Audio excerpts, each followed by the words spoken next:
If you're a dentist and an introvert who struggles with patient communication in the clinic, then this video is for you.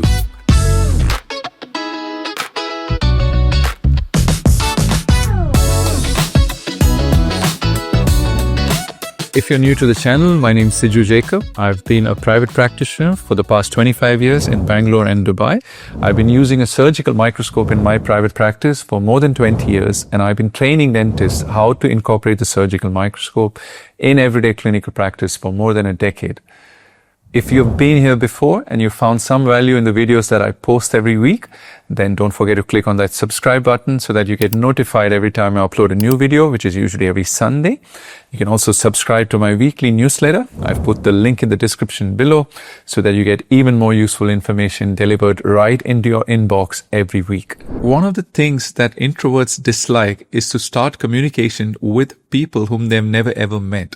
And the dental clinic is one such environment where you not only have to start communication with people whom you've never ever met, but you have to communicate so well that within a span of 5 minutes after meeting them, you have to convince them to allow you to take something sharp into their mouth. So if you're a dentist and an introvert, you have to overcome this fear of starting a communication with someone whom you've never ever met. The good news is history has a lot of examples of introverts who have successfully overcome their shyness and become master communicators in all fields of life, right from business leaders like Steve Jobs, Mark Zuckerberg, Bill Gates, or you look at political leaders like Nelson Mandela, Mahatma Gandhi, or Barack Obama. All these are introverts who've mastered the art of communication. So if they can do it, so can you. So let's look at how an introverted dentist can overcome their barriers to become excellent communicators. First, let's look at some of the skills that introverts have. And if you analyze these skills, you will realize that introverts actually have some really good qualities that make them really good communicators. What are these qualities? First of all, introverts are very good listeners. When they talk to someone, they are actively listening to people and they understand and remember a lot of the things that people talk to them.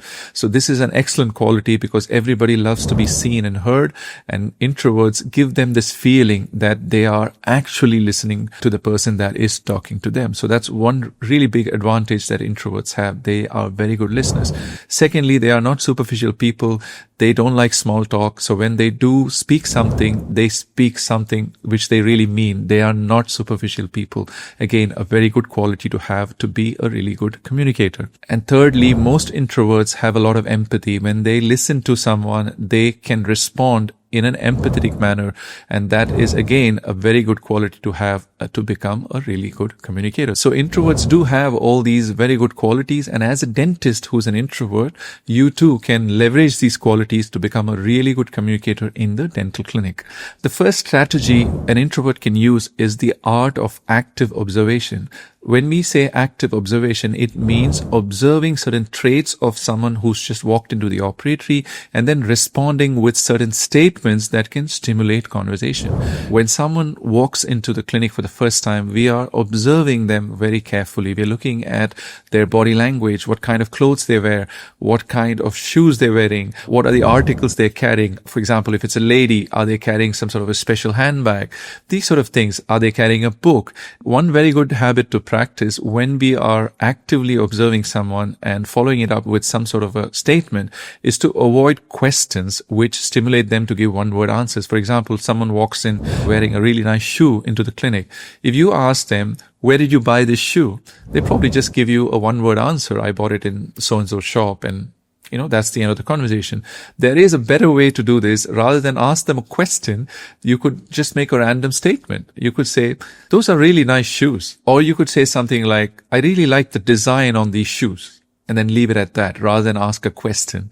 And when you do that, it actually stimulates them to say something which is not exactly an answer to the question you asked, because it's a statement, right? So this is what we mean by active observation. We just observe and then we throw out some sort of lines which can stimulate conversation rather than just do what people usually do, which is ask questions. And when you ask questions, people usually respond with one or two words, and the possibility of a conversation starting are much less. So rather than questions, we should look at making statements instead. So this is what we mean by active observation. The second strategy we could use is active listening, and this is something that comes very naturally for the introvert.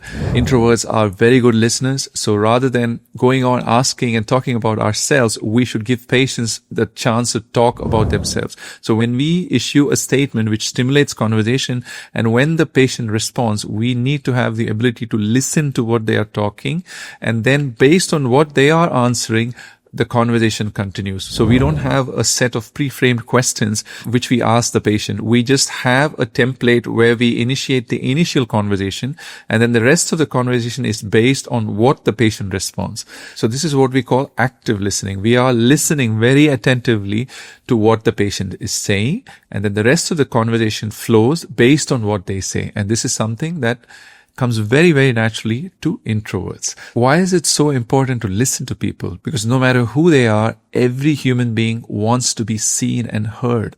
And when someone listens to them attentively, they feel heard and seen. And that's why it's very important to allow people to talk and listen to what they're saying, and then let the rest of the conversation flow based on what the patient is saying, rather than you throwing random scripts out there. So that's the second strategy we look at, active listening.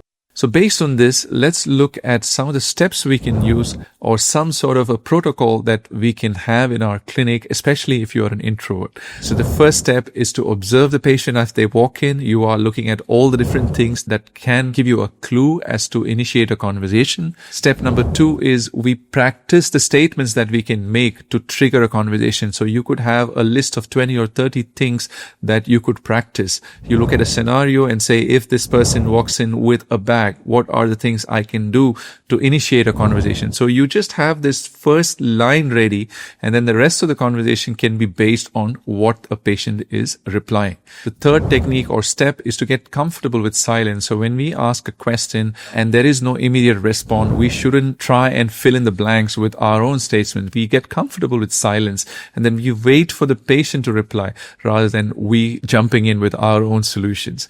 Get comfortable with silence, because many times when you are comfortable with silence, then you encourage people to open up even more rather than you filling the silence with your own statements. And then step number 4, and this is the most important, is to be genuine and not false. When we are talking to someone, we have to be genuinely curious about listening to what they are talking. We have to listen to what people are telling us and have this genuine curiosity as to who this person is and what they're talking. So this is again a very good quality that introverts have naturally. They are very good learners, and they love to listen to what people are talking to them and then learn a lot in the process. So this is again an introvert's superpower that you can leverage and listen to people so that they know that you are genuinely interested in them, rather than just stick to some sort of a pre-framed scripts which sound artificial. So those are some of the strategies that an introverted dentist can use to become excellent communicators in the dental clinic. If you'd like to know even more techniques to communicate with a patient in the dental clinic, then maybe you should check out another video which I've made earlier that's coming over here. I'll see you next week with another video. Till then, take care. Thanks for watching.